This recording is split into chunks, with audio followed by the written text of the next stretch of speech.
Para bapak, saudara-saudara, hadirin kaum muslim yang mulia.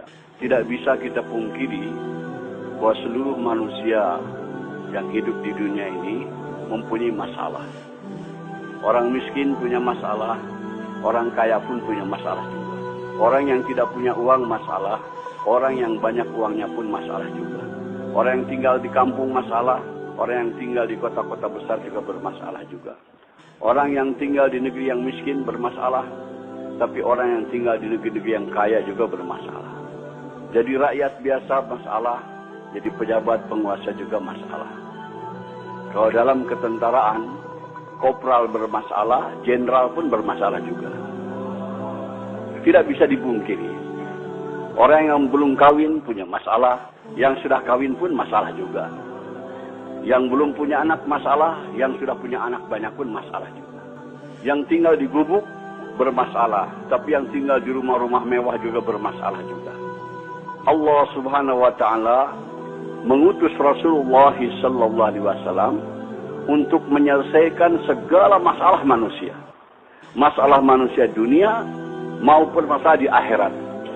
Apa yang dibawa oleh Rasulullah untuk menyelesaikan masalah manusia bukan membawa kekuasaan, bukan bawa jabatan, bukan bawa harta kekayaan, tapi yang dibawa oleh Nabi adalah agama.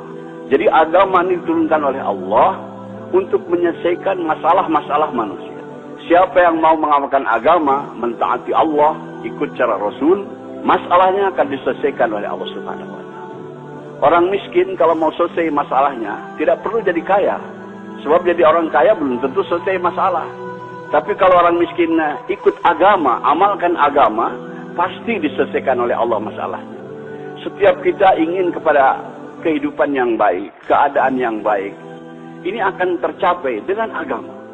Allah Subhanahu wa taala berfirman dalam Al-Qur'an, "Man 'amila shalihan min dzakarin aw unsa wa huwa mu'min, fala yuhyiyannahu hayatan thayyibah." Barang siapa yang beramal soleh, yaitu taat kepada Allah dengan cara Rasul, baik laki-laki maupun perempuan, dan dia beriman, kami akan berikan kepadanya kehidupan yang baik. Kehidupan yang baik akan datang kepada kita bukan dengan harta, bukan dengan kekayaan, bukan dengan kemewahan, tapi dengan agama. Kalau kita amalkan agama dalam kehidupan kita ini, semua masalah kita diselesaikan oleh Allah Subhanahu wa taala. Begitu juga kehidupan kita bermasyarakat, bernegara. Kalau ingin masalah-masalah selesai dari masalah masyarakat, masalah kenegaraan dan sebagainya, agama juga. Allah berfirman dalam Al-Qur'an, "Walau anna ahlal qura amanu wa taqaw la fatahna 'alaihim barakatim minas sama'i wal ard." Andai kata penduduk suatu negeri itu iman dan takwa kepada Allah, kami akan bukakan kepadanya pintu keberkahan daripada langit dan bumi. Kemakmuran, kesejahteraan, keamanan akan tercipta dengan agama, dengan taat kepada Allah Subhanahu wa taala. Maka Rasulullah SAW berjuang mati-matian memahamkan kepada umat betapa penting agama ini. Betapa penting agama ini untuk menyelesaikan masalah. Sebab manusia terkeliru, tertipu. Mereka yakin dengan yang zahir. Disangkanya dengan berharta, dengan berkekayaan, dengan berjabatan, dengan pangkat, kehidupan akan nyaman. Tidak, hadirnya mulia. Fir'aun kaya raya, jabatannya tinggi, tapi tidak taat kepada Allah, bermasalah kehidupannya. Karun kaya raya, orang terkaya di dunia ketika itu, tapi tidak mau taat kepada Allah, bermasalah hidupnya. Namrud juga raja dunia, dia tidak taat kepada Allah, bermasalah kehidupannya. Semua masalah-masalah datang kepada kita dari dia taat kepada Allah Subhanahu wa taala. Bukan karena pendapatan kecil, bukan karena miskin, bukan. Yang menyusahkan kehidupan kita ini adalah dosa-dosa kita sendiri. Hadirin, di Jakarta ada ungkapan kata gubuk derita. Maksudnya karena tinggal di gubuk hidup menderita. Sebetulnya yang bikin menderita bukan gubuknya, tapi dosa-dosanya hadirnya. Orang yang berdosa itu walaupun tinggal di gedung yang mewah, tetap hidupnya akan gelisah, hadirnya mulia. Ketahuilah hadirnya mulia, semua kesusahan yang datang kepada kita ini akibat daripada dosa-dosa kita. Allah Subhanahu wa taala memberikan contoh yang gamblang dalam Al-Qur'an. Nabi Ibrahim alaihissalam dapat cobaan, kena hukuman bakar oleh Namrud, dimasukkan ke dalam api selama kurang lebih 40 hari 40 malam. Tapi karena Nabi Ibrahim orang yang taat kepada Allah, orang mengamalkan agama, di dalam api dibahagiakan oleh Allah Subhanahu wa taala. sejuk, nyaman, sejahtera, dapat makan, dapat minum. Masa di gubuk menderita? Nabi Ibrahim dalam api tidak menderita, hadirin, karena bersih daripada dosa. Andai kata hidup kita lurus taat kepada Allah, dalam gubuk pun akan dibahagiakan oleh Allah Subhanahu wa taala. Hadirin yang mulia, ini harus kita camkan, tanamkan dalam hati kita keyakinan dan beritahu dunia bahwa kebahagiaan bukan dalam kebendaan, bukan dalam kekuasaan, tapi dalam taat kepada Allah. Siapa yang tidak taat kepada Allah akan celaka hidupnya, dunianya apalagi akhiratnya. Kita bertanggung jawab atas perkara ini. Setelah Rasulullah SAW wafat, tidak akan ada lagi kedam Nabi ke dunia yang memberikan peringatan kepada manusia. Kita selaku umat Nabi Muhammad SAW beritahu kepada dunia supaya manusia selamat. Hanya dengan ikut cara Rasulullah, kehidupan kita akan aman, akan tentram, akan sejahtera, akan bahagia. Maaf hadirin, hidup kita bukan akan bahagia dengan modern, dengan ikut barat. Tidak ada janji Allah Subhanahu wa taala. Tapi kalau kita ikut cara Rasulullah, janji Allah ada di situ. Allah akan berikan kepada kita kesuksesan, kebahagiaan. Maka kita beritahu perkara ini. Hadirin yang mulia, Allah Subhanahu wa taala berfirman dalam hadis qudsi, "Ya ibadi, ana urid anta turid, wala yaqulu illa ma urid."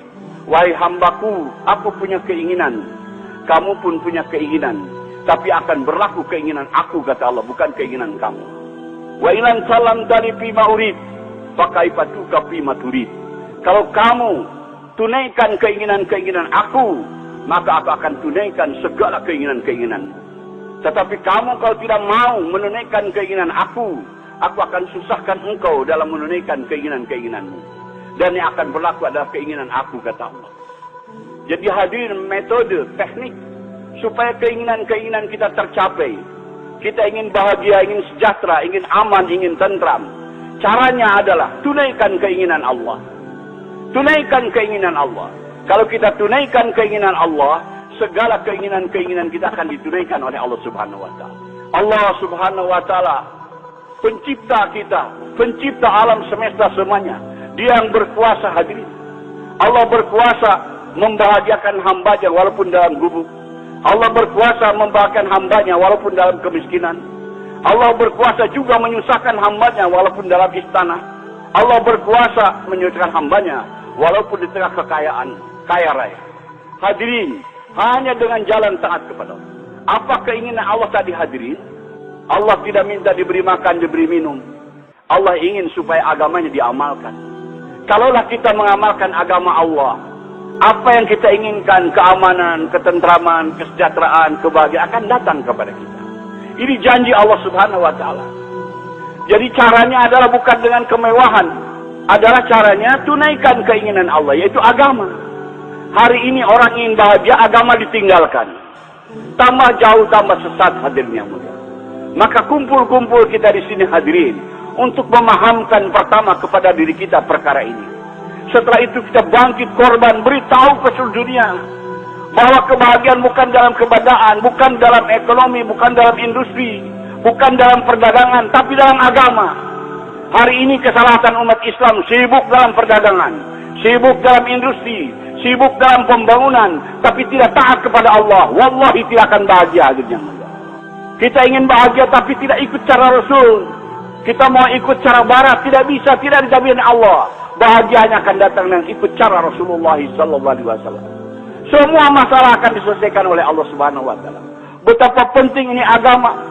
Hadirin, segala kesan yang datang kepada kita ini akibat daripada dosa-dosa kita. Maka jalan keluarnya kita tobat. Nabi Adam alaihissalam setelah berbuat dosa tobat, berdoa kepada Allah, mohon diampunkan dosa-dosanya. Rabbana zalamna anfusana wa illam taghfir lana wa tarhamna lanakunanna minal khasirin. Ya Allah, ampunilah dosa-dosa. Kami telah menzalimi kami sendiri, telah menzalimi diri kita. Kalau tidak Engkau ampunkan, aku termasuk orang-orang yang binasa, yang rugi. Nabi Yunus berbuat kesalahan, ditelan oleh ikan, berdoa, la ilaha illa anta subhanaka inni kuntu minaz zalimin. Tidak ada Tuhan yang berhak bisa melainkan Engkau, ya Allah. Engkau Maha Suci, aku telah menjalimi diriku sendiri. Begitu kalau ada orang di sini punya masalah, hadirin, datang kepada ulama ingin supaya masalahnya selesai, biasanya ulama memberikan zikir. Zikir Nabi Yunus, la ilaha illa anta subhanaka inni kuntu minaz zalimin. Baca sekian ratus. Karena kesusahan-kesusahan yang datang kepada kita ini akibat daripada dosa-dosa kita. Subhanallahi walhamdulillah.